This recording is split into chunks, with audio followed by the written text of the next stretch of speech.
Welcome to another Pirkei Avot text explication video essay with me, your host, Rabbi Drew. We are now on the 7th text in the 3rd chapter. Very curiously, just as we have seen earlier in this chapter, we get to see a double statement. And by double statement, two different rabbis talking. So it doesn't happen often in Pirkei Avot, but it happens. The first of these two statements is from Rabbi Elazar, the leader of Bartota, or Bartotha, depending upon how, or even Bartosa, depending upon one's pronunciation. He says, "Give to him of that which is his, for you and that which is yours is his." Okay, little interesting. And as such, this happened with David, as it is said from Chronicles, 1 Chronicles, "For everything comes from you, and from your own hand have we given you." Okay, so let's rewind this. He says, "Give to him that which is his, and because you and yours are his." Give to, meaning this is giving to God. So give to God from his, because you and what is yours are really his. Okay. Not really clear. There is a real lack of context to this.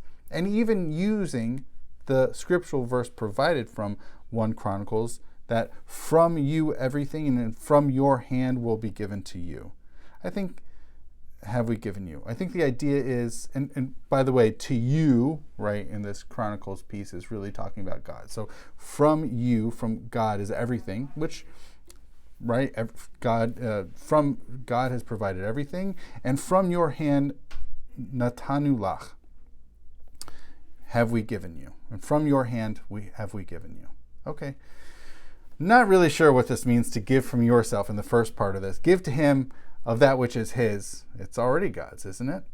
Because both you and that which is yours is also his. It's a little unclear. I'm a little unclear. There's definitely a lot of pronouns going on. What does this mean to be giving, right? If everything is God's anyways, what's there necessarily of the giving? Unclear. Also, the name here sounds like it's very, maybe 1st century possibly.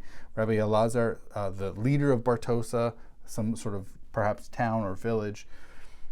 Okay, it's lovely. Give to God. Okay.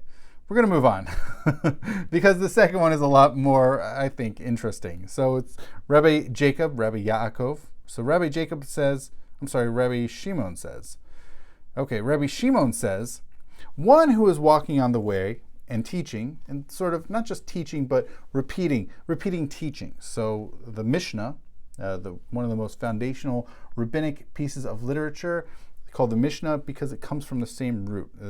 In Hebrew here, it's Hamhalech Baderech v'Shoneh. So the Shoneh and Mishnah are both these oral sets of teachings that are to be continually taught and repeated over and over. So one who is walking in the way and is repeating these teachings, even just walking by oneself, right? It's a helpful way of remembering. Umafsik me Mishnato v'Omer. And one interrupts one's teaching. One interrupts one's teachings and repeating and says, "Mana e ilanze, mana e nirze."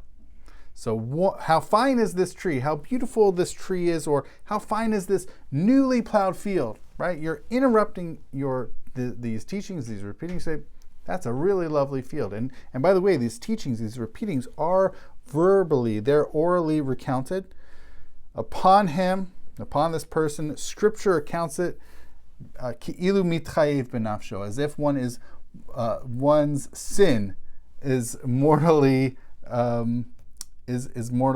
They are not just obligated; that they are. It's interesting. Mortally guilty is the translation I have in front of me. But that one's soul is guilty. Really interesting. We've seen this particular language used earlier, and I believe there's a third reference later on in Pirkei Avot about one's soul being guilty. Now, it's not something that could be necessarily adjudicated in court of, oh, that person's guilty of doing this.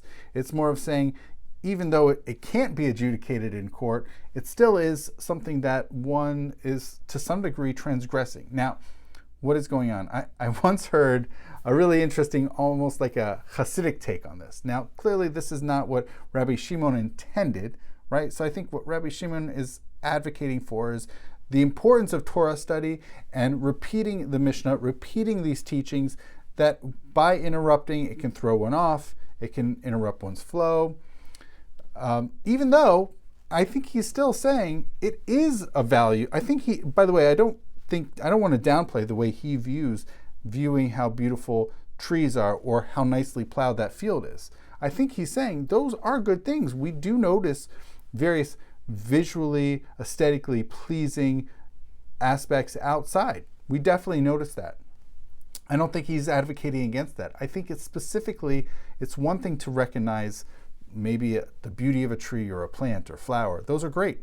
But when one interrupts and stops one's learning, that can be a challenge. Now, here's the Hasidic teaching, which I think is really fascinating and it's hard for me to let go of. I think it's beautiful. That the teaching was, the understanding of this statement by Rabbi Shimon is, yeah, the problem is why is one's soul obligated? Because you have interrupted your teaching, as opposed to including and incorporating how beautiful those things are, that the beauty of the tree should be incorporated as part of your teachings, not as somehow distinct and separate from that. Very interesting Hasidic take on it, of still appreciating the beauty of the world around us, and at the same time continuing on with one's studies. Two very interesting statements here. The first one from Rabbi Elazar, the leader of Bartosa, and also from Rabbi Shimon. All right, thank you so much for watching.